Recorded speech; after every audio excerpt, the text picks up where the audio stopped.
What's up, Lampies? How's it going? This one's going to be a quick one. This is episode 3. I'm going a little glasses-less on this one. I think they are in one of my children's room, and I'm not about to go in there and try and get it for fear of waking them up.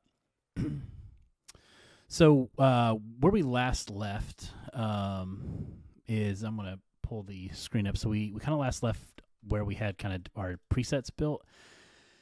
And haven't really revisited these in terms of like building everything out. But what I wanted to do, so just to kind of recap where we have been is we've gone through the patch. So we talked about the patch, groupings, that kind of stuff. So putting your fixtures in the show, and then being able to select your fixtures. That's the kind of the second key. So I'm a big fan of layout views. So we just got some generic spots, washes, as well as some groups. Doing the 2 screens. So I have screen 1 over here and screen 2 over here. And I kind of work on this sources and destinations sort of mentality or strategy, I guess.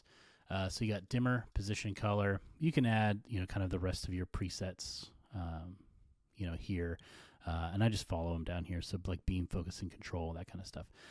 So the next thing is we're going to touch on sequence. But before we move on, I want to talk about color. Something that you see a lot of is kind of this nice rainbow preset pool of color. And I somewhat recently, I'd say probably within the last 7 or 8 months, learned that you can auto create that. And I learned that you could do it in 2, and I was like, I think you can do it in 3 as well. So let's look at that. And I know I'm probably late to the game. You're like, yeah, you've been able to do that. But hey, if you don't know, you can do it. Let me show you. So in color, show creator. You go to settings, show creator, and then you've got this create presets tab. So you have import, export, all kinds of stuff. Create presets. You have dimmer, color.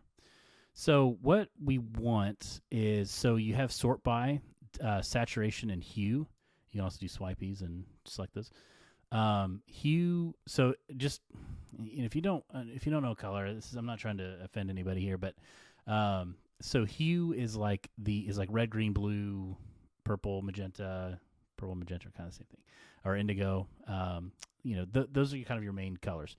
The saturation is how saturated that color. So if it's like you want a deep blue or you want a light blue, that's going to be determined by your saturation. So your hues is like how many like primary colors, like how many saturated colors do I want? And then how many variations of that saturated hue, that saturated color do I want? And 10 by 10 is pretty solid. It's pretty good. I'm probably going to pop just so I'm kind of got a little pip. Actually, no, because that blocks some stuff. Never mind. We're going to go back to this. So hue, and then sort by saturation or hue. So that's how it's going to sort it. So what I want is and then you can actually select where you want the preset to start. So it gives when you auto create, it gives you it automatically populates this first preset with like a white, so it doesn't automatically start red, your saturated colors. So I actually want so let me go back. So I want my first color to start here on 10. Let's go back to show creator, auto create. So, and I want to organize or sort by that saturation. So I want, when I go to, I'm going to start on 9 because I want 10 to be my red, orange, on down the line, and then a variation on down. So my hues, my saturation by 10 by 10, sort by saturation, and I know that that's going to populate a white because I want my red to start here. And I'm going to just hit create color, hit OK. And now, boom, I've got all my colors right here. So that's a really, and you can go back and name, do your naming convention, and that's super tedious. But you at least have the presets here, and they are universal, and that's just set here by what kind of preset mode. They're universal. I think I have the actual default in the show set to universal, which is what I want for my color presets, because I just want them applied to everything. Cool. So that's just a little bit of a trick there. And then now let's look at sequences. Something that I don't love that 3 doesn't have, and if you know of a way to do this, I've asked this in some of the MA groups, and I just haven't really gotten a super clear answer. But in mode 2, in your preset or in your sequence pool, you had a sheet view, which organized it all by alphabetical order or numerical, or however you wanted, which is super helpful. But in 3, there isn't that.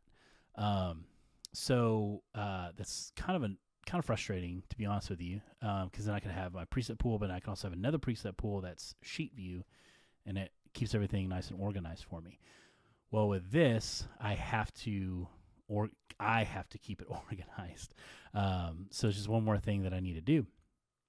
There's a couple of things, though, I want to talk about before. So this is in the sequence pool settings.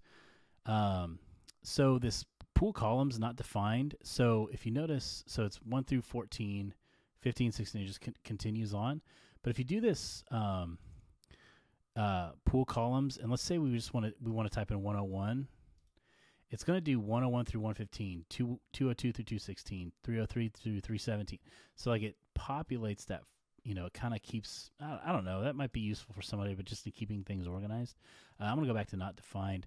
The other thing that's super cool in 3 that 2 doesn't have is you now can assign action items to, or action attributes, or whatever.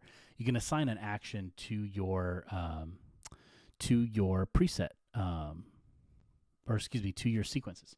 So what that means is if I we'll just go here to 39 and hit store, label that spot hit, right? Let me do better. Spot hit. So what I can do is I can actually assign an action to that. So I can say, okay, well, one, I can just select it, but I can actually say, no, I actually want you to temp or whatever. So when I hit that, if you see, it's putting it down here. It's selected already, but when I hit it, it's actually firing it. So which is kind of cool because you can have a couple of different sequence pools that have your like your busking page or your like your busking page or something like what a pump page, whatever. And that is now your direct action, which is kind of cool. But it just means you have one giant sequence pool that you have to organize and say, okay, well, my first, maybe it's like my first 100. Yeah, here it's 149. Or it's like not only my first 149, but my first maybe several hundred, if not 1,000, are dedicated to keeping all of my sequences in order. So what I would recommend with that, this is what I've done on our Showfile, and it used to drive me nuts on 2 when people would do this on 2 because of sheet view. It's like you don't have to spend the time to do it, is actually go through store, and I always label my first view temp, which is temp, and then I would probably do like constants or whatever.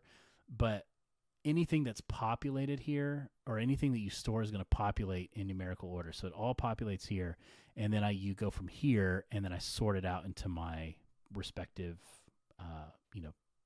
pages or whatever. So what I would recommend is once you kind of get this all built, is actually duplicate store that view as a second one, so you have, and not on the same screen, actually store it on the other screen.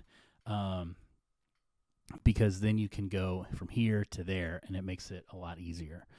But what I would do, so temp, and then kind of, I don't need to store that. So 149, we'll go up here, store, and we just do groups of 4. And, what I do is label that A. I'll do 2, store, label that B. And you don't have to store it. You can just hit label. Actually, no, you can't. Interesting. And label that B. Whoops. Sorry. Label that C. Store, label that D. And I just kind of let this last one sort of just fall off, whatever. But you could do A, but it's like, just kind of keep 2 lines each. And then I have these set to temp. I want these to be select. So I just kind of repeat that, all the way down until I get to Z. And then I'll do like, if I have any like busking pages, I'll make a busking page.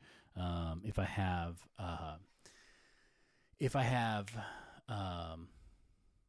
anything special, so if I have like